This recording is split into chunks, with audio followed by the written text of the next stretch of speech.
السلام علیکم ورحمۃ اللہ وبرکاتہ۔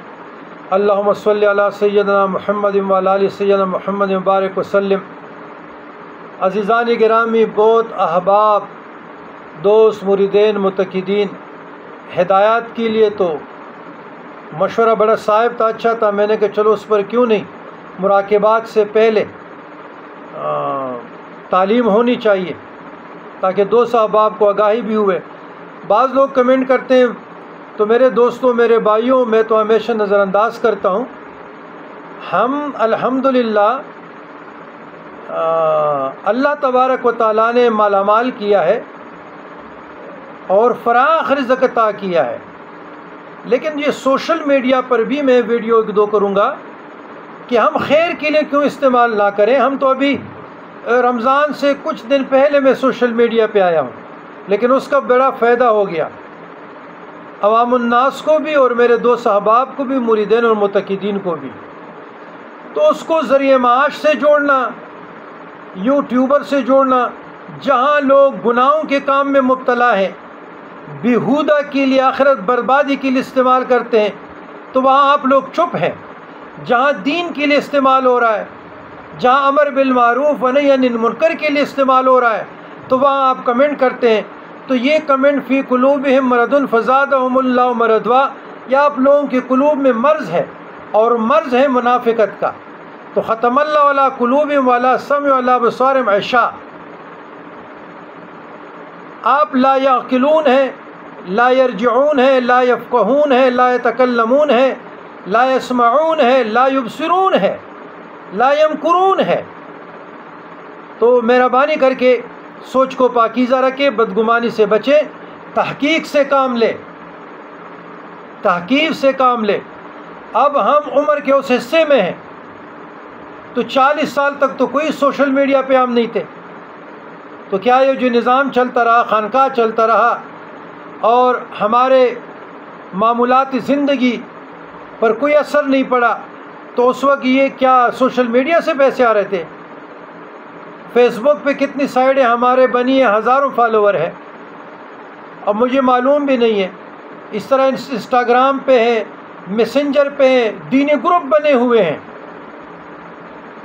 تو صرف یوٹیوب تو نہیں ہے، آپ ٹک ٹاک پر بھی دیکھیں، جہاں بھی انشاءاللہ تعالی ہم خیر پہنچا رہے ہیں۔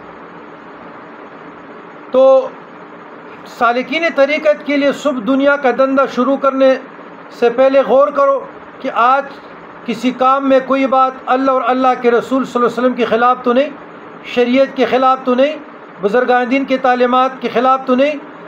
جب آپ رات سونے کے لیے بستر پہ چلے جاؤ یا لیٹ ہو تو سوچو کہ آج ہم نے کتنے کام اچھے کیے، کتنے برے کیے ہیں۔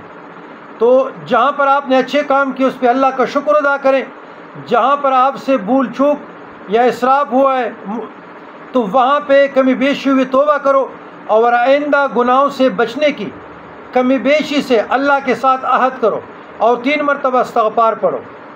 اس کو کہتے ہیں محاسبہ نفس۔ نمبر 2، روزمرہ زندگی میں جھوٹ بالکل چھوڑ دیں۔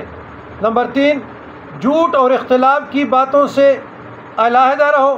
نماز، روزہ، حج، زکوٰۃ، امر بالمعروف و نہی عن المنکر اور شریعت مصطفیٰ کے تمام حکموں کو کے موافق عمل کرو۔ تعلیمات بزرگان دین سے اپنے آپ کو آراستہ کرنا سیکھو۔ نمبر 4، تصور شیخ دن رات میں ضرور آگاہی کے لیے، اپنے روح کو معطر کرنے کے لیے 1-2 بار ضرور شیخ کے ساتھ کرنا چاہیے، اور اپنے شیخ کی روحانیت کو ہر وقت اپنے ساتھ قریب سمجھے۔ نمبر 5، اپنے تمام نیک اور بد حالات میں اپنے شیخ کو اطلاع دیتے رہو، ہوگا رہنمائی ہوگی، اس کے آگے سر تسلیم و خم کریں، خواہ وہ حکم تمہارے نزدیک عقل کے خلاف بھی کیوں نہ ہو۔ بعض اوقات مریدین کو بہت معاملات کی سمجھ نہیں آ رہی ہوتی، اور اپنے سے ضربے دیتے ہیں، تعبیریں نکال لیتے ہیں، رستے میں رہ جاتے ہیں اور ڈیٹریک ہو جاتے ہیں، گمراہ ہو جاتے ہیں۔ نمبر 6، اپنے شیخ کو ہمیشہ کے لیے تاجدار کائنات صلی اللہ علیہ وسلم کا نائب سمجھو، اس کا ادب فرض عین ہے، گو کہ تمہارے اس کے سامنے کوئی ہستی نہیں، اپنی ہستی کی نفی کرو اپنے استاد کے سامنے، اور اس ادب کا تقاضا طریق کلو ادب کہ ہر حال میں شیخ کو مقدم رکھو، سبقت میں رکھو۔ نمبر 7، جتنے بھی وابستگان طریقت ہے، سالکین طریقت ہے، یا آپ کی پیربائی حضرات ہیں، متقدین جو آپ کے شیخ سے اعتقاد رکھتے ہیں، اس کو اہمیت دو، اس کو عزت دو، اس کو ادب دو، اور یک جان دو قالب سمجھو۔ یہی تعلیمات مصطفیٰ و بزرگان دین کا رستہ ہے۔ نمبر 8، اپنے شیخ سے، اپنے پیر سے، اپنے گائیڈر سے، رہنما استاد سے دنیاوی اغراض کے لیے کوئی کام نہ لے، اور نہ اسے دنیاوی لوگوں کی طرح سفارش چاہو۔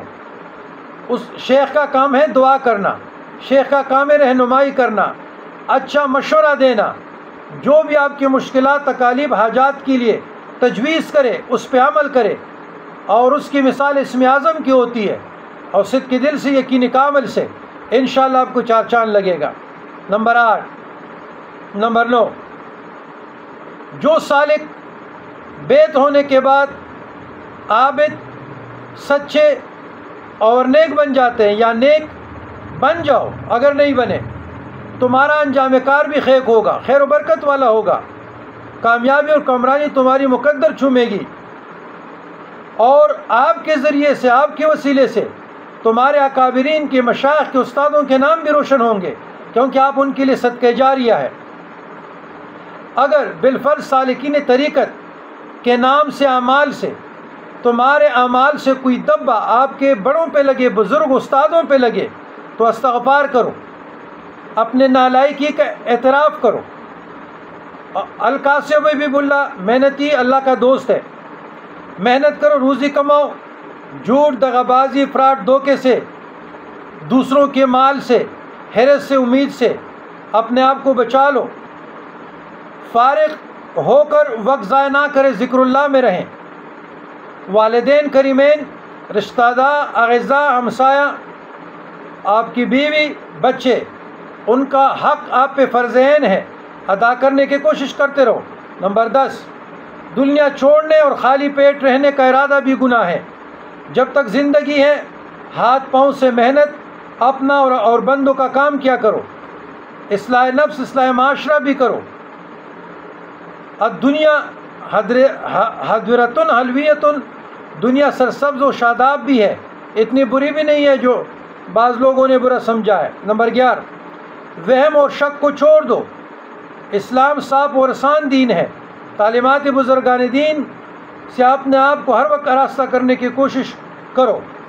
یہ وہ ہدایات ہیں سالک کے لیے کہ اس پہ عمل کرنا فرض عین ہے، لہذا لطائف کا ذکر ہو، ہدایات ہو، وظائف ہو، اسرار و رموز ہو، مبشرات ہو، مراقبات ہو، عذاب ہو، ان تماموں کے حصول کے لیے، سیکھنے کے لیے اپنے شیخ سے وقتاً وقتاً رہنمائی لیا کریں۔ یہ کوئی تنگ کرنے والی بات نہیں ہے، یہ سالک کا حق ہوتا ہے، یہ شاگرد کا حق ہوتا ہے، وہ استاد سے پوچھے، استاد سے نہیں پوچھے گا تو کیسے سمجھ آئے گی؟ تفقہ فی الدین یہی ہے دین کی سمجھ۔ تو یہ ہدایات ٹوٹا مریدین، متقدین، سالکین طریقت کے لیے، اور اس پہ عمل کرنا چاہیے، کیونکہ زندگی صاف ستھری گزرے، منزل آسان ہو، اور سلوک کے منازل اور مدارج آسانی سے طے ہو۔ والسلام علی من اتبع الہدی۔